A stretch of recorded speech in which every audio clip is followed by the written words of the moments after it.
Selamat malam.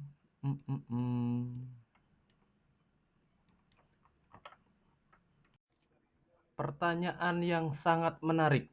Saya ditanya, Mas, saya baru saja masuk belajar forex via IQ Option. Materi Mas tentang strategi serta cara ambil keputusan dengan grafik agak beda. Saya masih newbie sekali. Apakah metode yang dijelaskan di sini adalah metode Fibonacci yang terkenal itu? Ya, saya tidak menggunakan Fibonacci sebagai analisa saya. Gini, Mbak, saya akan katakan di awal. Banyak sekali hal-hal di internet yang berlawanan, yang saling berlawanan. Antara si pengajar forex A dan B bisa saling berlawanan. Dan semuanya benar, semuanya bisa menghasilkan profit. Problemnya di sini bukan metode siapa yang lebih bagus, bukan. Problemnya di sini kalau Anda mencari contoh aja Anda belajar teknik Fibonacci gitu ya. Jika Anda terapkan, itu ya bisa lumayan menghasilkan gitu. Nah, yang jadi problem ketika Anda fokus di Fibonacci dan di tengah jalan Anda bertemu orang dengan strategi mereka sendiri dan itu berlawanan dengan strategi Anda dan mereka juga bisa profit di market seperti itu. Yang jadi pertanyaan bukan metode apa yang Anda terapkan loh ya, tapi bagaimana kita disiplin dengan metode kita. Saya contohkan ya. Nah, saya kasih contoh gini deh. Karena market itu kayak aktivitas manusia, aktivitas alam gitu ya. Bayangkan seperti meramal cuaca gitu. Peramal cuaca. Nah, kita ibaratkan market itu seperti cuaca. Ada banyak metode untuk meramal cuaca. Dan semuanya bisa akurat di waktu di saat-saat tertentu dan saat-saat yang lain. Gini, contoh aja. Ada orang yang tipenya percaya dengan ramalan cuaca yang ada di handphone. Gitu. Karena mungkin Anda suka gadget atau teknologi, Anda melihat meramal cuaca ke depan dari ramalan cuaca di handphone. Gitu. Tapi ada lagi juga yang suka sains. Jadi memprediksi cuacanya dengan melihat alam sekitar. Kalau cuacanya lembab, dingin, lalu berangin, angin lembab, berarti akan hujan gitu ya. Nah, juga ada lagi yang suka klinik. Jadi memprediksi cuaca dengan ramalan Jawa gitu ya, seumpamanya. Dan semua hal ini tentu mereka punya alasan tersendiri kenapa mereka memakai apa teknik yang mereka gunakan. Dan terkadang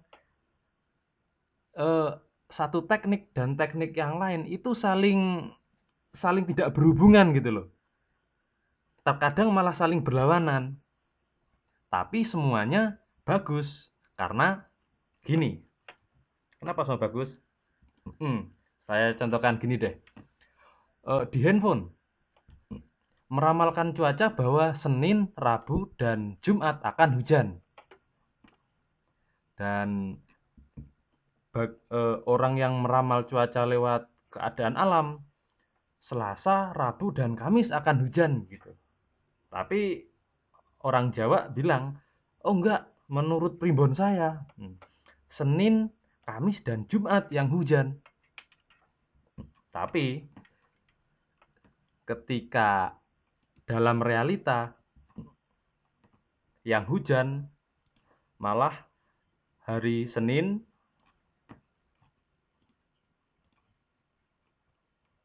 Rabu, dan Kamis.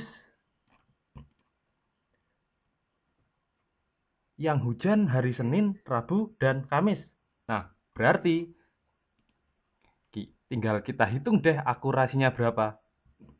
Bagi yang pemegang handphone, dia berhasil tepat memprediksi pada hari Senin dan Rabu. Dan yang Jumat dia gagal gitu ya. Berarti dia akurasinya 2 kali benar dan 1 kali salah. Berarti anggap aja plus 2 minus 1. Nah, yang meramal cuaca dengan metode alam, benar hari Rabu dan Kamis. Berarti benar 2 kali dan salah 1 kali. Nah, sekarang nih, yang pakai primbon nih. Dia benar hari Senin, hari Kamis, dan Jumatnya salah. Berarti dia akurasinya 2 kali benar dan 1 kali salah. Nah, ini analoginya. Masing-masing punya akurasi 60%. Gitu ibaratnya. Jadi, terkadang mungkin satu orang pakai Fibonacci, yang lain pakai Elliott Wave, yang lain pakai apa? Ada yang price action, ada yang pakai Bollinger Band. Dan semuanya benar. Walaupun terkadang bersamaan, berlawanan. Jadi, bagi Anda yang pemula, kalau Anda mencari-cari teknik akan banyak sekali, akan banyak yang berlawanan. Nggak percaya saya deh, akan banyak sekali yang berlawanan. Jadi, problemnya bukan bagus atau tidaknya teknik. Problemnya adalah Anda bisa konsisten enggak dengan teknik itu. Atau Anda ketika Anda hanya sebagai kutu loncat, pindah sistem. Oh, minggu ini pakai handphone, lalu minggu berikutnya pakai cuaca. Minggu berikutnya pakai primbon ya. Terkadang orang yang seperti itu malah nggak bisa konsisten. Kenapa? Karena gagal 2 kali aja udah pindah-pindah. Ibaratnya seperti inilah. Seperti meramal cuaca. Ada banyak cara. Dan semua cara itu menghasilkan probabilitas yang sama. 63% benar dan 33% salah. Berarti akurasinya kan sekitar 60% kan? Lihat. Analoginya ya seperti ini. Semua teknik apapun yang penting menghasilkan probabilitas di atas 50% itu sudah bagus. Jadi jika Anda seorang pemula dan ingin mencari teknik, Anda backtest dulu. Ketika hasil backtestnya itu bagus, Anda terapkan. Kalau diterapkan sekitar 6 bulan sampai 1 tahun ternyata hasilnya memuaskan, ya lanjut, nggak usah cari-cari yang lain, cari-cari teknik yang lain, nggak perlu. Mungkin Anda ya belajar sedikit-dikit lah tentang fundamental atau apa-apa, tapi untuk trading sistem jangan pindah-pindah, jangan kutu loncat. Ada tuh istilah kutu loncat di MLM. Tahu nggak bisnis MLM? Terkadang orang yang gonta-ganti perusahaan MLM itu malah nggak sukses-sukses. Tapi biasanya orang yang sukses di MLM itu orang yang setia di MLM-nya sekarang.